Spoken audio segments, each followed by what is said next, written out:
So you go to Barney's, and how long did you get a $10,000 order? How long does it take for them to sell through that? We sell them the oval soaps. We ship them. We actually wrap them. We had to get a few extra people to help them wrap because these soaps are still hand wrapped because they can't be otherwise. And you know, we received an order after Lev met with the cosmetics buyer in Barney's, and you know, the soaps sell in like 3 days. We get a fax, a new order by fax, which is funny because, you know, at the time we had a fax line and a phone line, and if we were both on 2 lines, then we couldn't get the fax. I remember that the Neiman Marcus was trying to send us an order, our first order from Neiman Marcus. It was a very long fax, and both of us were on the phone answering, and we couldn't get it, so they had to actually send it by Federal Express. But they don't even deal with faxes anymore. It's just hilarious how things have changed. I know, what's fax? So right? in the growth, Barney's, Neiman's, you know, it catches fire with celebrities. It becomes, you know, one of Oprah's favorite things. You go from 8 to 35 SKUs. You pass $1 million Actually, in from revenue. 8 to 30. We're all describing the first year. Yeah. 200 accounts, grow for 3 stores. You get a 35,000 square foot facility in Boston. A couple years later, you open up in New York, which has got to be a dream come true for you. But talk about the importance of Sephora in the distribution, their philosophy, the way they merchandise, and how that fits so you know, neatly Sephora with came to this country in '98, and I think that it was sort of created a huge stir because in the way how the products are merchandised in Sephora, you know, all the brands are equal.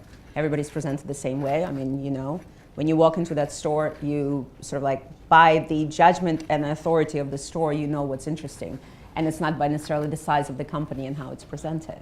So we sort of, a lot of big brands did not go to Sephora in the beginning because they felt for that same exact reason that, you know, the big advertising and big space and location that they have in department stores, you know, all of a sudden small brands are getting this exact same presentation in this environment. So it took some larger brands time to get into Sephora.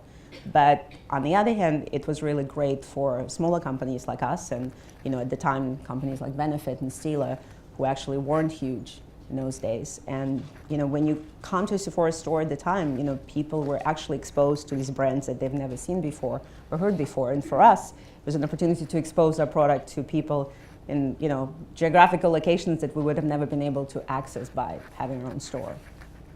And it's a smart strategy on their part in that, you know, if you want the department store experience, go to the department store. They created something that was different. And it also fit in with your philosophy of, like, you said you never wanted to be behind a counter and separate from the customer and giving them the experience. It's that whole sort of idea of the open cell. And, but, you know, within a multi-branded environment, you have your own sort of challenges as well. When we were just selling soap in Barney's, you know, we did not compete with any other brands. It was just, you know, a basket of soaps. When you're in a situation where there's a lot of other brands, you know, how do you tell your story just through your products? You know, what you communicate through it. I mean, this is one of the biggest challenges that every day we work on, you know, through how you merchandise product. What do you say with it? How do people know what to buy? You come in front of, they call them a gondola. You know, how do you choose the product that's the right product for you? Or, you know, it's a very loud environment. How do you do it? That's why, you know, I mean, your own retail, of course, is the best expression of your own world. And your own fresh experience for us is something that we work on diligently recreating, because that's the part of sort of like where the brand moves forward. How do you take a piece of that when you open in other countries and other languages? You know, how can you continue communicating the same image, the same message, mainly?